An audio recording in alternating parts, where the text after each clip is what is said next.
All right, Boca versus the Pumas game review.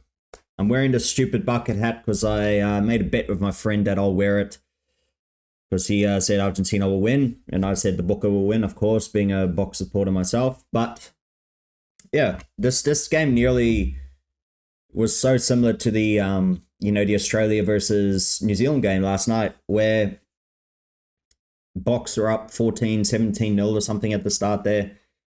And then suddenly you see Argentina coming back as they did against Australia. You know, that yellow card from Curtly Aronsa, very costly. Very, very freaking costly. Was it a yellow card? I don't think so. Seriously, you look at the contact, it's like here, right? It's right under his, it's like on his neck. Yeah, penalty. The guy is already like 4 foot tall. They're both short. He's also coming down a little bit to bump off. So it's a 50-50, but yellow card, I don't think so. This ref, look, I'm not going to blame the ref as a Box supporter because, you know, he gave penalties both ways. But I feel the times, sometimes he was just milking, when people are milking penalties, even that last penalty that South Africa got to win the game, you know, we milk that for sure. So it's he's giving into the milking and he's giving too many penalties. That's why the game stagnated as well, is because he kept giving penalties the whole time, which technically is supposed to help South Africa, but he was nitpicking the smallest things, and you know, neither team could capitalize it in that second half. So as you can see, Argentina 29 against the Boca 28. I think that's the 4th win ever for them against the Box. So good win for them. You know, the game started very well for the Box. You know, Pollard, big pass. Got a penalty at the start of the game. Kicks it down into the corner. The penalty from a scrum. Oxen Chair just killed him in the front. Kicks it right in the corner, 7 meters out. Long ball, straight to Fussy, straight in the hole, try time. He does that a lot for the Sharks. Then pretty much not long after that, Jesse Kriel scores a good try as well. And then that's when Pollard kicks a penalty, making it 17-0. And then suddenly, then Argentina start coming. So Carrera scores a good try. They get around the outside to score the try. Then you see the yellow card from Kurt Lee. And think of it what you will. Let me know if you think it was a yellow card below. But he scores a great try. Then Matera scores, Sclavi scores, Albornoz scores, so it's 4 tries in a row, making it, I believe, 26 points to 17 at this time. And then Quibus Reina scores right before halftime with a quick tap. Did pretty well. He kind of was going one way and then turns back, goes all the way the other way again. There's a lot of, I guess, moments in this game where you go, oh, what the heck happened there? Second half starts off quite quiet. So Pollard gets a penalty in the 43rd minute with a good kick. And then it kind of stagnates from there all the way until the 68th minute, where Tomas Albornoz gets the penalty, putting them ahead 29-28. So Mani got a penalty at the 50th minute as well. And then, yes, it just seems the Springboks were they just couldn't get a footing. So they get a few phases going, and then they'd lose the ball or a penalty or just a knock-on or something stupid. Argentina, same thing. They couldn't capitalize on there. They had a 7-meter line out from a great kick from, what's his name? The fullback who comes on, from Santiago Carreras, who comes on, and he did a great kick into the corner, but they couldn't capitalize. And then, right at the end of the game, so last minute of the game, Springboks get a penalty. Pretty much, I'd say about 5 meters or 7 meters to the right of the post, about 25, 30 meters max out from the goal line. Then you see Rassi, even in the coach's box, he's turning around and he's not happy. He's not celebrating. He's not looking confident at all. So Mani goes to take the kick and he misses it. And I mean, this is a professional goal kicker, a guy who, this is what his job is, right? That's like us.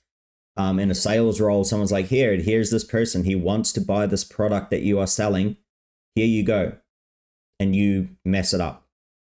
And the reason why Marnie's getting so much hate at the moment from social media, as long as it's not personal attacks, it's just saying, as long as people just say, don't play, he shouldn't be chosen because he's not actually performing, these things are fine because he hasn't performed in a box jersey for a while and his goal kicking has really been atrocious, to be fair, for the Booker.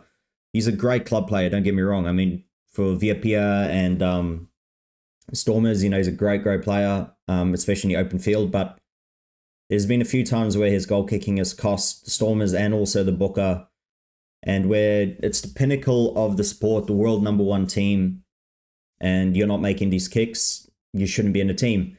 Because you look at us as our DNA as a box, team is when the game gets tight, you rely on that tight five, you rely on those penalties, and you gotta make the kick. What's the old saying? Ball do. And if you miss it, you're not going to be liked from South Africa because our game plan is very much you take the points and you win. No matter by how many points, we take the wins. But our run of 1 point wins have ended. Now we're actually on the receiving end of it.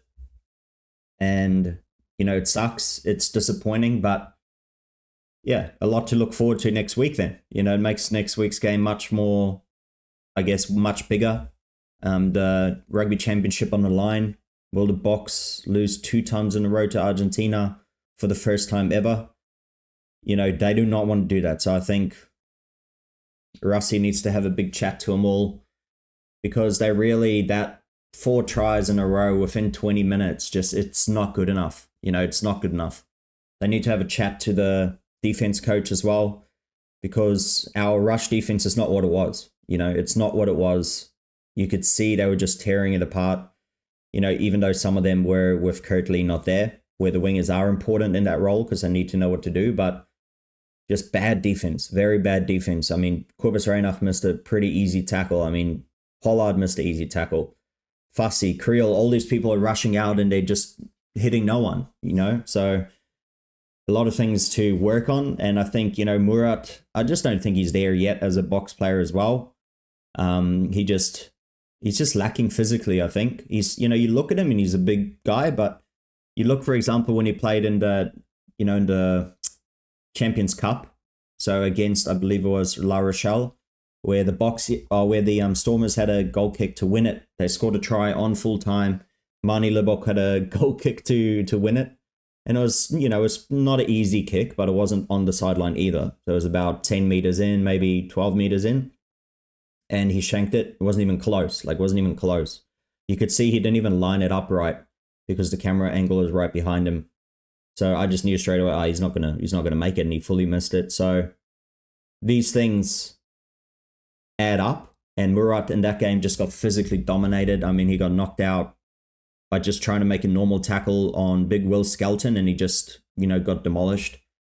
And he's just maybe not there yet. I think maybe give him 2 years, maybe bulk up a little bit more, and he'll be there. But then that first box game as well, I think it was in Perth maybe, where he also got knocked out, or maybe it was the first game against the All Blacks, I don't remember. But yeah, Murat also got knocked out in that one, so it's not pretty. But yeah, it's very great win for the RGs. I mean, they deserve it, so it's nothing taken away from them. Albornoz, the number 10, man, he played really, really good. He's really, really good player. His open field, this game reading, his kicking was amazing. He had the best open field kicking in the whole game out of anyone. Because we gave him time, so very good win by them. Yeah, pretty average game by the Booker. The players that kind of, I think, were lacking a little bit is Murat. Obviously, Marnie Libok with the misses, but it's the game of rugby. And, another player who I think pretty much played the full game, he was kind of lacking as well a little bit, was Jasper Visser. He wasn't his normal impact, but it was taken away by good defense by the RGs. The crowd really lifted them home there at the end. If you watch the last 20 minutes, you wouldn't think that Argentina, were the better team, but it doesn't matter. The game's over. well done to Argentina. Moves it to next week, the decider. So if Argentina win, they win the Rugby Championship for the first time ever. And if the Box win, they obviously clinch it. So it's at home in Nelspruit, and it'll be a great game. Sold out crowd. It'll be a big week leading up to it. And I think now South Africa drops down to second in the world behind Ireland. Ireland are now the world number one. Not that these rankings matter. I think it's a dumb system in the first place, because you can win so many games in a row and suddenly you lose a few or something, and then boom, there you go. Now you're not number one in the world anymore. And you don't get bonus points and anything like that for, winning the World Cup or anything like that either. So it's a bit of a dumb system in my opinion. It is what it is. So Boca number 2, and they are still the world champions, I guess. So that's probably the main thing that matters. It doesn't matter who's world number 1 or world number 5. Whoever wins the World Cup holds that world championship trophy until the next one. But good win by Argentina. It's good to see that they beat the All Blacks. They beat beat Australia, and they beat South Africa now as well. So they beat every team at least once. And I think, is that maybe the first time that they've ever done that? I think that could be the first time they've ever done that, where they won against every team at least once in the Rugby Championship. So good on them. Hopefully it builds for better competition in the future. But yeah, just a couple players to touch on. The front row from Argentina are really good. Gallo, Montoya, Sclavi. Just their whole forward pack had a great game. Pablo Matera, Kramer, he got injured at the end. Oviedo, Bertranu, Thomas Albornoz, he was great. Really, really good player. I think, if anyone's going to be the player of the match for them, it would probably be him or Montoya, the captain. I think Montoya played great as well. And he's a good guy. He always talks really nice.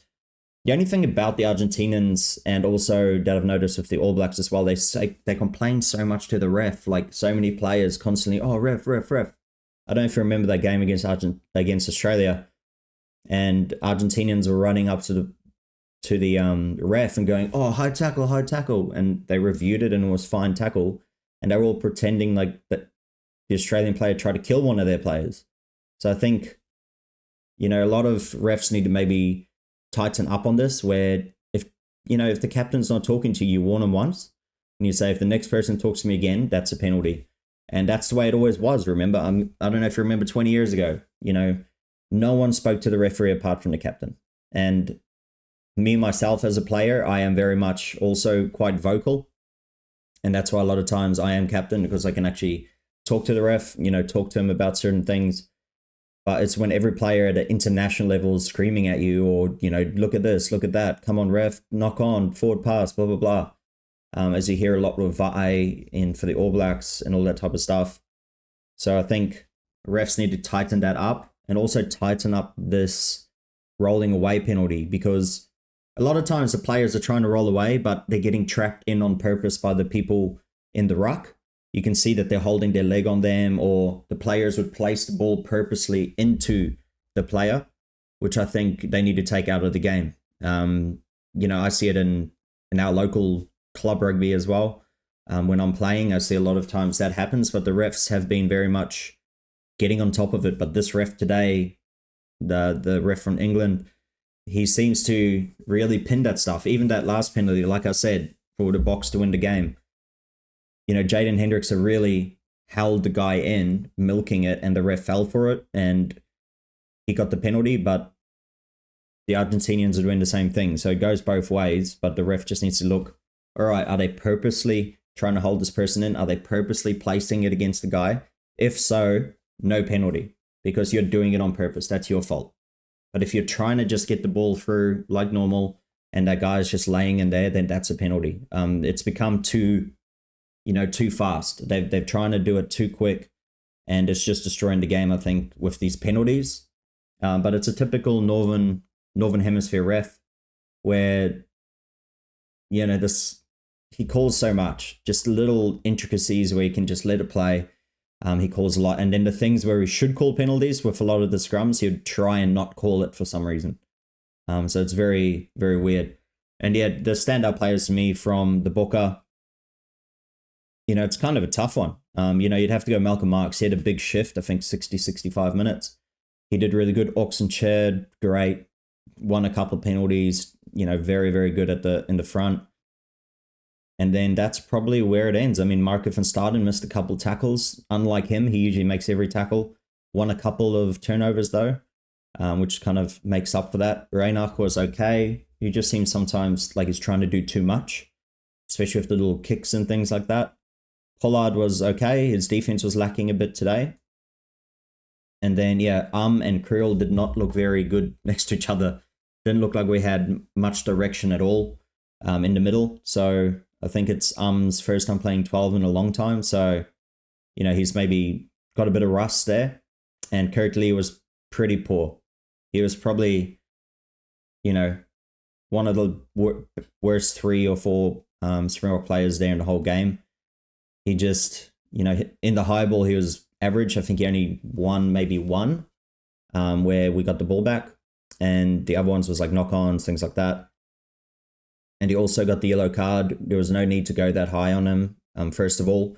So just take it out of the ref's hands, even though I don't think it was a bad tackle. But yellow card, that's when they got the roll on, really. They scored, I think, 2 tries while he was off. And he doesn't need to do it. And he got owned by Carreras a few times in the tackles. He just never looked like he was his usual self, like troubling. Fussy as well. He just tried to do a little bit too much, I think. Just kind of relax, just play a normal game. Don't need to come in and try and make all these plays. Just let the inside people do that and you get the space on the outside. But yeah, a few things that they can work on. Hopefully we put pretty much our top team, back on for next week, because these players had the opportunity now to really cement, I guess, their spot for the box, and they didn't take it. None of them took it. None of the players that come in, like Thomas de Toy, he didn't take his opportunity a lot. Murat didn't take his opportunity. Norkia had an okay game. Our lineouts keep getting stolen. The box lineouts, we've lost a lot of lineouts, maybe the most probably in history in a rugby championship. Then Jason Dixon was okay, above average. Jasper Visser was pretty average for himself anyway, because he's usually much better. Mapimpi was okay. He made a couple of good breaks. Lucanio Arm was pretty average in the inside center. Kirtley, Fussy was okay. Then you look at Jan Hendrik Wessels, he was okay. Gerrit Steenekamp did okay. Just gave up a penalty again. He always gives up at least one penalty a game. Vincent Koch was good. Etzebeth good. Elrich Lowe was good. Quacha was a bit quieter than usual. Jaden Hendricks, he came on. He looked pretty good. He played good 10 minutes, and the last 5-7 minutes was pretty average. And then Mani Lebok, I need to say nothing more about old Mani. I think, he couldn't kick the ball out. He tried to go for the 5-meter line, kicked it dead from about 50 meters out, which we didn't need to do. You could just aim for about 10 meters in. Even I could make that kick. Just aim 15 to 10 meters from the try line, and, takes away that opportunity of you kicking it dead. And then just missing that goal kick. Club players, top club teams, local club teams, their kickers make all those kicks. They should have really, really, really done better there. So maybe it's the last time we ever see him in a Springboks jersey, because I think he's probably like our 4th best number 10. Sasha, obviously Andre Pollard, and then there's probably 2 or 3 other ones you could say is the 3rd best, right? I mean, the Sharks, the Lions, all these 10s coming through who probably deserve it a bit more than Mani. And if you are going to put on Mani, as an attacking option, then you got to keep a goal kicker on the field. You got to keep Andre Pollard at 12, or you got to keep, Sasha at fullback, or at 12 or 13. And, we're really missing Damien Willemse. Really, the Boks are really missing Damien Willemse. He could have jumped in at 12 there. He could have been fullback. They're missing that attacking flair that he brings. But let me know what you think. I mean, what do you think about that game? Do you agree? Do you think the game was lost, or do you think Argentina won it? I give great congratulations to Argentina. It's good to see how far they've strived, but it shows maybe how bad the Southern Hemisphere is as well, because, they beat the All Blacks, they beat us, they beat Australia, which is expected sort of thing. But they didn't even beat France's C team. right? So France sent their C team to Argentina with their couple test tour, and Argentina lost by more than 10 points. But then the second game, Argentina won. So they're such a hard team to call because they play one really good game and they play one really crap game, which is, that's what they need to work on. Maybe it's just their consistency, and they could be a top 5, top 4 world team for a long time to come. But I'll end it on that. Hopefully you liked the video, and I'll see you in the next one.